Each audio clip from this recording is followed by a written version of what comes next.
il y a un moment donné, on se dit qu'on va animer nos acquéreurs. Et pour animer nos acquéreurs, ce qui est en train de changer aussi, c'est que comme les agents immobiliers animaient très mal leurs acquéreurs, pour deux raisons. La première, c'est quand on est dans un marché tendu, l'acquéreur, on s'en occupe pas. Prenez les marchés parisiens, grosso modo, vous mettez un bien en vente, il y a 20 acquéreurs, on sélectionne l'acquéreur, on prend celui qu'on veut et c'est terminé. Dans le marché provincial, c'est pas ça, mais comme il y a tellement d'acquéreurs en masse, tellement de contacts, bah, du coup, le dernier qui a visité chasse le précédent, etc. Aux US, ce qui se déplace, qui se développe, c'est avec ce genre de start-up, des chatbots immobiliers. Je peux passer le suivant. Celui-ci, par exemple, si vous regardez à droite, là, en fait, vous discutez avec un robot en direct. C'est comme e-advice, sauf qu'il n'y a pas de gens derrière. Ce sont que des algorithmes et des scénarios qui ont été adaptés à l'immobilier. Et ce robot capte de la data au fil de l'eau, anime votre négociateur, etc. Et on peut le déclencher, certes, sur un site web, mais on peut le déclencher aussi avec un email, aussi avec un push de notification, etc. Et ça, c'est des sujets sur lesquels nous, on travaille énormément parce que c'est là qu'on va pouvoir créer de la valeur et faire en sorte que les agents immobiliers animent 24 heures sur 24 leurs clients, proposent des opportunités qui ne sont pas forcément encore à la vente et découvrent mieux leurs clients. Si on en termine quasiment sur le slide suivant, je vais vous montrer ça. Ça c'est assez exceptionnel. J'ai la caméra avec moi.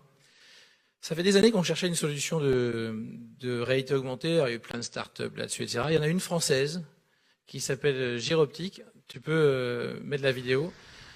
Qui se branche sur un iPhone. Alors, vous mettez votre iPhone comme ça et vous baladez comme ça et ça filme en 360 degrés. Sauf que ben, celui qui va la regarder, alors là, on vous la montre à l'écran, donc on ne peut pas la mettre en 360.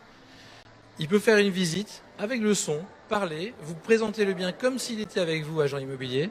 Et vous, quand vous allez revoir la vidéo, ben, vous baladerez avec votre iPhone, vous vous tournerez, ou alors vous aurez un casque, et puis vous allez faire la visite exactement comme si vous étiez dans le lieu, avec l'environnement, avec tout ce qui se passe autour. Pour moi, c'est la première fois où on peut se dire que sans avoir fait une visite physique, on peut acheter ou louer une maison. Et ça coûte 249 €. Donc ça veut dire concrètement que c'est accessible à tout le monde. Et Mark Zuckerberg, qui a adoré ce truc-là, en a offert 4000 lors d'une conférence en avril dernier pour promouvoir les Facebook Live en 360 degrés. Donc, et ça, en termes d'impact, c'est extrêmement intéressant. Et dernier slide, c'est juste pour montrer que même au niveau de la... Alors ça, c'est les drones, pardon. Les drones immobiliers, c'est un peu plus coûteux, mais ça se fait de plus en plus. Ça, c'est une agence française hein, qui le fait. Mais c'est un tout petit peu plus coûteux. Je termine par la partie signature. Un beau jour, on vend. Start-up nantaise.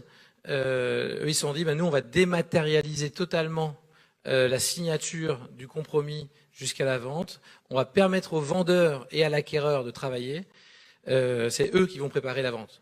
Et je reviens à une idée, à un point qui venait de chez Leclerc. Leclerc avait pour idée au départ de dire toute la force, c'est de faire travailler le client. C'est tant qu'on fait travailler le client, et ben on dépense pas d'argent. Et ben là c'est pareil. C'est-à-dire que dans l'idée, c'est de dire l'acquéreur et le vendeur, et ben à un moment donné, plutôt que d'être en train de collecter, d'appeler, etc.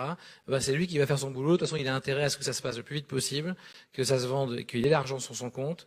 Donc ils vont le faire et ils le font travailler à la place d'eux en mode collaboratif. Voilà, j'en ai fini pour cette petite démonstration. Est-ce qu'il y a des questions ?